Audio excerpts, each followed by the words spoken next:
নমস্কার বন্ধুরা, আবার একটা নতুন রেসিপি নিয়ে চলে এলাম। কড়াতে তেলটা গরম করতে দিলাম, যদি নুন দিলাম, একটু নুন দিয়ে ভালো করে খুন্তি দিয়ে নেড়ে দিলাম। দেখে নিলাম যে তেলটা গরম হয়েছে কিনা, একটু বাকি ছিল তেলটা গরম হতে। তেলটা মনে হচ্ছে ভালো করে গরম হয়ে গেছে। এবার মাছগুলো একে একে ওতে দিয়ে দেবো।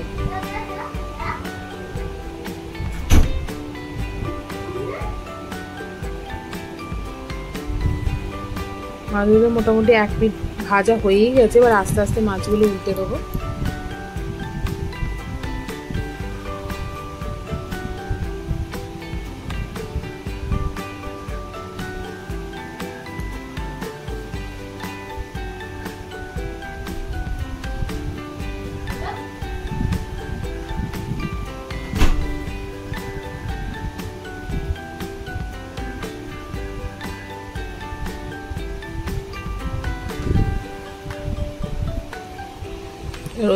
উল্টের দিকে পিঠটাও ভাজা হয়ে গেছে। এবার মাছগুলোকে আস্তে আস্তে তুলে নেবো।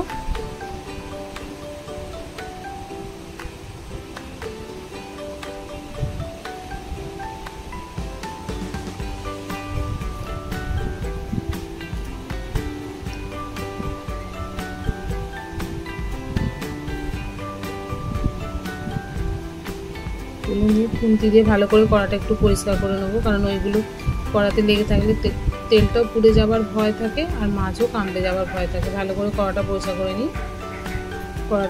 করে নিই। এবার বাকি মাছগুলো ওতে দিয়ে দেবো ভাজার জন্য।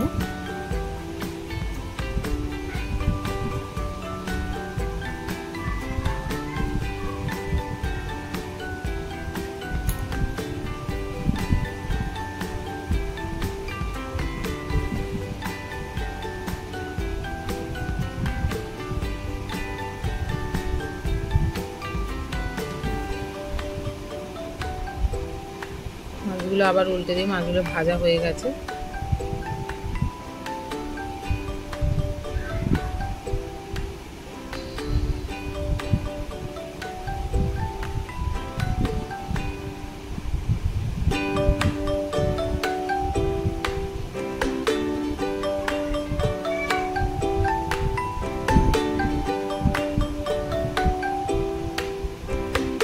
এবার মাছগুলো ভাজা হয়ে গেছে, তুলে নিচ্ছে এক এক করে।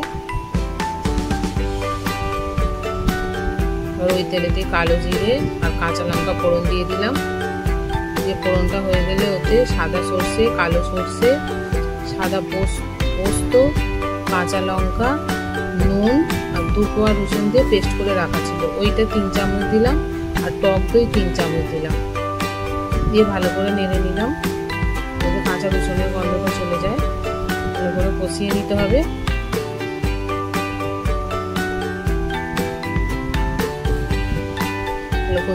এবার মধ্যে হলুদ আর নুন দিয়ে দিলাম। হ্যাঁ, ওই মশলাটার সাথে সামান্য নুন দেওয়া ছিল।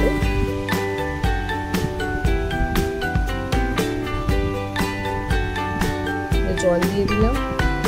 গ্রেভির জন্য যতটা জল দরকার ততটা জল ওতে অ্যাড করে দিলাম। দিয়ে এবার গ্রেভিটা ফুটতে দেবো। গ্রেভিটা ভালো করে ফুটতে দিতে হবে।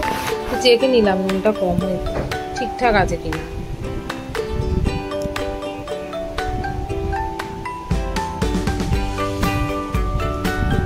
গ্রেভিটাকে ফুটতে দিচ্ছি। গ্রেভিটা ভালো করে ফুটে যাবে। ফুটে গেলে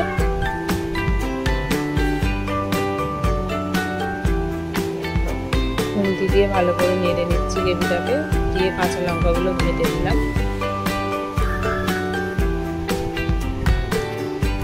যাতে কাঁচা লঙ্কার যে গন্ধটা আর ফ্লেভারটা ভালো করে গ্রেভির মধ্যে ছড়িয়ে যায়। ওতে একটু নুনটা তখন চেখে দেখেছিলাম সামান্য কম ছিল, সামান্য একটুখানি নুন ওতে দিয়ে দিয়েছি।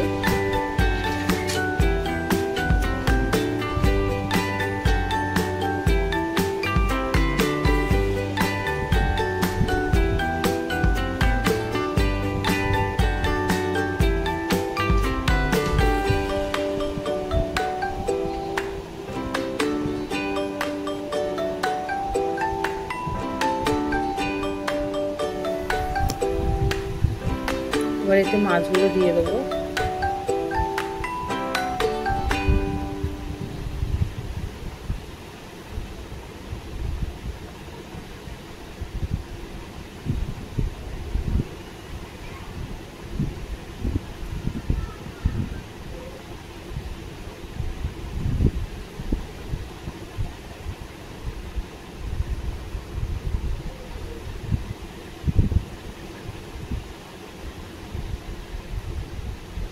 খুন্তি দিয়ে ভালো করে মাছগুলো দিয়ে ভালো করে গ্রেভির সাথে মিশিয়ে দিলাম, যাতে মাছের ভেতর মশলাটা ঢোকে।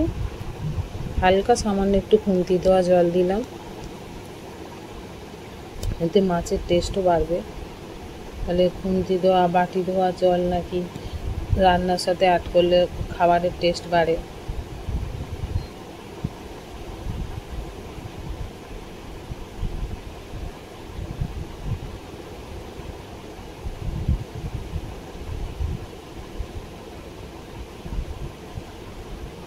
এবার ওতে মেন যে উপকরণটা সেটা অ্যাড করছি, মানে কাসুন্দি।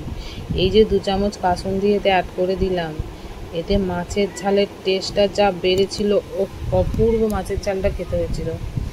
না করলে আপনারা বুঝতেই পারবেন না যে মাছের ঝালটা কী ধরনের খেতে হতে পারে। একবার আপনারা প্লিজ ট্রাই করে দেখুন, আপনাদের খুব ভালো লাগবে। খুব বেশি অনেকক্ষণ ধরে ফোটাবেন না। কাসুন্দিটা দেওয়ার পর অল্প একটু ফুটে গেলে ওতে কাঁচা সর্ষের তেল ছড়িয়ে দিলাম, যে এই কাঁচা সর্ষের তেল ছড়িয়ে দিয়ে আপনারা নামিয়ে নেবেন। কাঁচা সর্ষের তেলে মাছের ঝালটা রেডি। এত অপূর্ব খেতে হয়েছিল যে বলার মতো না। আপনারা একবার করে দেখুন, খেয়ে দেখুন, তাহলে বুঝতে পারবেন। Thank you for watching. এবার ট্রাই করে দেখুন, আমাকে জানান।